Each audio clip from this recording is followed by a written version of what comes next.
Good evening, everyone. That's a rare one, isn't it? Uh, I'm about to go over back to the house, the big house, to fix dinner with my son in law together. Yeah, isn't that wonderful? I'm so excited about it. We're making a mushroom tacos. He has a friend that grows his own mushrooms, and every so often he gets some. It's wonderful. And I thought about how wonderful it is when you have three daughters and a son, and how wonderful it is when your daughters marry and you gain more sons. Yeah, yes, isn't that amazing? And daughter-in-laws, of course, as well. Anyway, so wonderful to get to know your son-in-laws, but doing things with them together and this and that. Yes, right? Yeah. So very excited about that, and he's amazing, taking care of my youngest granddaughter, who's almost another week, 6 months old. Yes, she's a hoot. Oh, she does all kinds of fun stuff now, and he's amazing. He's amazing on how he knows how to take care of her. Yes, while mommy's at work. Anywho, so let's get going here. I need to catch up. We need to get to the end of this book. Don't rush it. It's all important. Yes, yes, yes. Okay. So we are in the book of Job 32, super chapter 3, the discourses of Elihu. Elihu joins the discussion. I wonder which Elihu that is. These three men stopped arguing with Job because he was convinced of his uprightness. But Elihu, son of Barachel the Buzite of the clan of Ram, became very angry. The clan of Ram. They say very little anymore about the tribes, do they? He fumed with rage against Job for thinking that he was right and God was wrong, and he was equally angry with the three friends for giving up the argument and thus putting God in a wrong. While they and Job were talking, Elihu had waited because they were older than he was. But when he saw that the three men had not another word to say in answer, his anger burst out. And Elihu, son of Barachel the Buzite, making a buzz, okay, began to speak. He said, Prologue. I am still young, and you are old, so I was shy and hesitant to tell you what I know. I thought age ought to speak. Advancing years will convey wisdom. There is, you see, a spirit residing in humanity, the breath of God conferring intelligence. Ooh. Great age does not give wisdom, nor seniority fair judgment, and so I ask you for a hearing. Now it is my turn to tell what I know. Up to now I was hanging on your words. I paid attention to your arguments as each of you chose his words.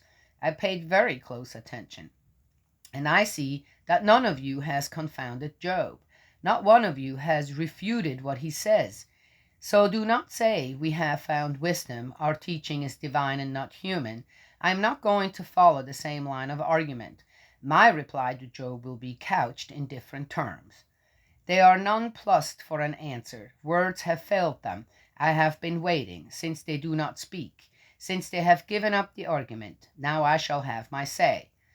My turn has come to say what I know, for I am full of words, and forced to speak by a spirit within me. Within me it feels like new wine seeking a vent, bursting out of new wineskins. Well, that sounds awfully familiar. Remember, I said, man, was this written after Jesus had lived already? Oh, just saying. Where did Elihu get this? To gain relief, I must speak. I must open my lips and reply. I shall not take anyone's side. I shall not flatter anyone. I do not know how to flatter, or my Creator would make short work of me. Oh, that's the end of 32. And I only have 15 minutes, so we'll have to wait for tomorrow, hopefully tomorrow, to know what he's actually going to say. 32 just leads up to it, makes us all excited. Okay, so Elihu, what are you going to say? Interesting. I been having this discussion with discussion. I don't know if you can call it a discussion. I don't know if you can call it an argument either. With someone that it's been going on for maybe a couple of years now. And I don't understand his way of thinking. I don't understand on how one can pull things so out of context to make them into something completely different and believe it. Okay? And so I'm interested. I'm interested. I want to read on right now, but I'm going to wait. Because now, saying, Father, do you have an answer for me on how to deal with this brother? Okay.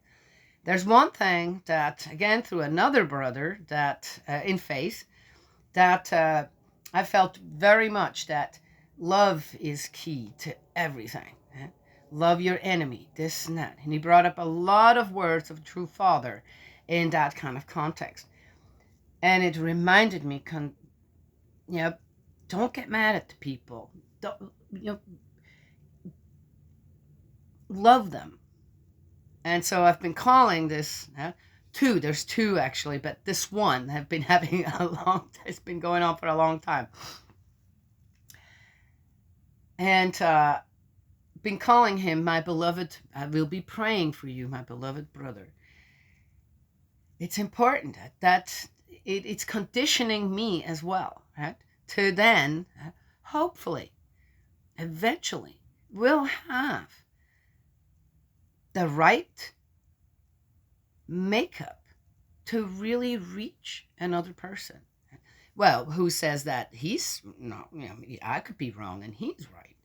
Well, I feel exactly like Elihu does. You can't, God's not wrong. God did not make mistakes. Neither did true father. And true mother isn't making any mistakes either. They're just walking the path. And with that path, there are challenges. And we approach these challenges. We make it over. Right? I've talked about this. Right? Get into hell. Don't get stuck. Keep going. And anyway, that's interesting that is coming up, because just before I started this, again, there was this, sadly now, he's made it into another group, okay, where I'm going, no, he's going to start all this here. And this was actually a really nice group that I enjoyed reading people's testimonies about knowing true father, knowing true mother. Yes, their memories that they have from so long ago. Yes, us first generations. It's kind of like we're going to be gone eventually as well, right? Yes, the beginning of it all, and how that the change of lineage, the blessing, yes, to truly become God's true sons and true daughters, and to have that infused into our families, right? Yes, such a amazing thing. My life changed so much in so many ways. I changed. The understanding that I gained from all of my spiritual experiences since childhood, it was phenomenal. And it's never changed, because once I committed, that was that. And I said, it's not that tragical things don't happen, this or that. It's not about that. It's on how one approaches when these challenges come towards us, right? How we decide to find a solution or walk through it, that is different. Yes. Anyway, Uh, I just found, and she hid it away, but I found it anyway. She probably was very shy about it. My oldest granddaughter, after baby passed away, my oldest daughter's family dog, which was just a few days ago, I had them all draw a picture and to kind of get the grief out. And she really took it hard. It's amazing. It's not even her dog, right? But they just lost their dog here. They were their dog was really really old, and it was time to go. And but baby got suddenly really sick, and yeah, okay. Still, they couldn't. Still, don't know. They she took her. They examined her brain. This they can't find. They don't know what happened to that dog. Nobody has any idea what happened to that dog. Well, anyway, she drew this little picture and put it on a real nice paper. She drew baby, and then she wrote like a little ode to her. And she didn't write it to the family. She included the family, but she wrote it to the dog. Okay, I'm sorry that you had to leave so early, and that you had to leave this wonderful family that you were in. My oldest daughter, that you had to leave them behind, and they took such good care of you, and they loved you. This and oh my gosh, I put it in a frame. I said, my daughter here just happened to have a double-sided or two sides. So I put the little dog picture, and then I put the little ode, ode to baby in there. I'm going to give it to my oldest granddaughter. After I ask my oldest granddaughter if that's what she had in mind, then I'm going to let her. So give it to them. So here's the thing.